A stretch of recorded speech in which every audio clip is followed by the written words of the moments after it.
Hello guys, welcome to MP's Pathshala. In this video, we are discussing about how to study microbiology for the university exams. सबसे पहले है इसमें text book कौन सी use करनी, उसमें है अपूर्व शास्त्री। मेरे हिसाब से सबसे बेस्ट बुक है माइक्रो के लिए। देन माइक्रो में भी रहती है general microbiology, then immunology, then sterilisation and disinfection वाली एक यूनिट है, नाम मुझे याद नहीं है। देन फोर्थ है सिस्टमिक। तो हम यूनिट वाइज चलते हैं। सबसे पहले है जनरल माइक्रोबायोलॉजी। जनरल माइक्रोबायोलॉजी के लिए आपने बस अपूर्व शास्त्री रीड की, वो भी इनफ है। और अगर आपको मेरी जैसे आदत होगी कि अपने हैंड रिटन नोट्स से पढ़ने की, तो आप उस टॉपिक्स के इम्पोर्टेंट टॉपिक्स के नोट्स बना लेना, ताकि एग्जाम के टाइम आप वो पढ़ सको और आपका टाइम बच सके। तो जनरल माइक्रोबायोलॉजी बहुत ईजी है, हो जाती है। Then immunology.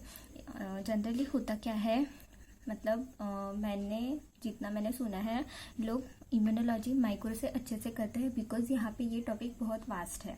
इसकी वजह से हम माइक्रो में इम्यूनोलॉजी जो पढ़ते हैं वही सेम हमारी पैथो में है।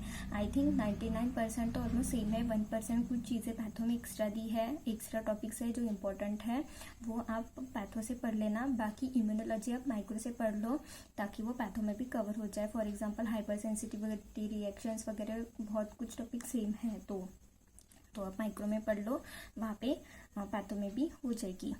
वॉच वीडियो लेक्चर्स, बिकॉज आप अगर ये पढ़ने जाओगे ना, आपको बहुत कंफ्यूजन होगा, बिकॉज वहाँ पे सेल मेडिएटेड इम्यूनिटी की मैकेनिज्म और उसके कुछ है, उसके रिलेटेड कुछ चीज़ें हैं जो आपको पढ़ने से समझ नहीं आएगी।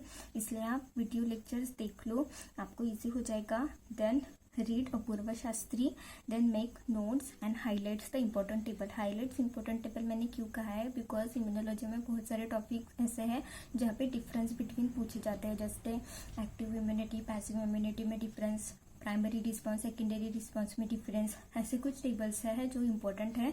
तो highlight the important tables and read it. तो ये रही इम्यूनोलॉजी की कहानी। देन सिस्टेमिक में आते हैं। तो सिस्टेमिक कैसे पढ़े, सिस्टेमिक में भी देखो, यहाँ पे माइक्रो में जनरली वीडियो लेक्चर की वीडियोस देखने की ज़रूरत नहीं पड़ती है। मैंने भी ये गलती की थी, मैंने वीडियो लेक्चर्स देखी थी लेकिन मेरा टाइम वेस्ट हो गया था उसमें। तो no need to watch video lectures, और अपूर्व शास्त्री इज इनफ। तो हमें पढ़ना कैसे, सिस्टम वाइज चलो, बिकॉज हमारा पेपर पैटर्न चेंज हो गया है। हमें पेपर 1 में और पेपर 2 में सिस्टम वाइज जाना है। Blood stream, I think first है ब्लड स्ट्रीम इन्फेक्शन है सबसे पहले, तो go system wise as written is Apoorva Shastri.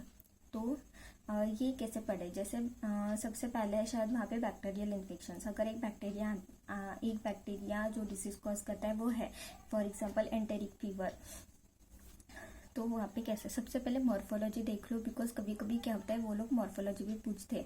For example हमें वायरस की मॉर्फोलॉजी पूछी थी लास्ट ईयर, इन्फ्लुएंजा वायरस की मॉर्फोलॉजी पूछी थी, तो थोड़ी सी मॉर्फोलॉजी देख लो। देन जैसे मैकेनिज्म ऑफ एक्शंस, पैथोजेनेसिस और life cycle in the case of the parasites.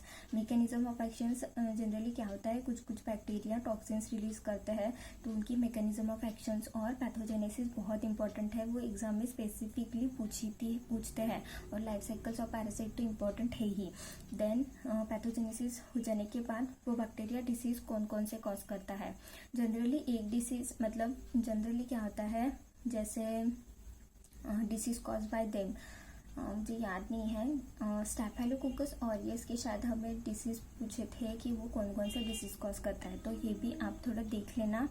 और कुछ जैसे कुछ बैक्टीरिया के डिसीज कॉज करने के बाद कुछ स्पेसिफिक फीचर है। फॉर एग्जांपल कोलेरा में राइस वाटर स्टूल, तो राइस वाटर स्टूल आप लोग ध्यान में रखो, एग्जाम में वही दिया जाएगा, फिर आपको उससे डायग्नोस करना पड़ेगा, फिर उसकी पैथोजेनेसिस और फिर शायद लैब डायग्नोसिस, जो भी आपको वो पूछते हैं वो लिखना पड़ेगा। Then disease cause by them समझ गए। Then lab diagnosis, lab diagnosis is the most important thing. कुछ के डायरेक्ट लैब डायग्नोसिस पूछते हैं, और वाइवा में भी ये चीज़ें पूछी जाती है। मुझे शायद लेजेरिया गोनोरिया का लैब डायग्नोसिस पूछा था, तो लैब डायग्नोसिस सबसे इम्पोर्टेंट चीज़ है। देन ट्रीटमेंट, कभी कभी हमें ट्रीटमेंट पूछते हैं, फॉर एग्जांपल मलेरिया की ट्रीटमेंट बहुत इंपॉर्टेंट है, तो आप लोग ट्रीटमेंट के ऊपर ध्यान देना। और कुछ ड्रग्स के आपको आपको कन्फ्यूजन होगा वो आपको फार्मेक्स से क्लियर हो जाएगा। देन वैक्सीनेशन, ट्रीटमेंट के बाद वैक्सीनेशन पढ़नी है, बिकॉज कुछ कुछ टॉपिक्स में वैक्सीनेशन बहुत इंपॉर्टेंट है। For example hepatitis B, then I think polio, इसकी वैक्सीनेशन काफ़ी इंपॉर्टेंट है। इसकी वजह से कुछ कुछ टॉपिक्स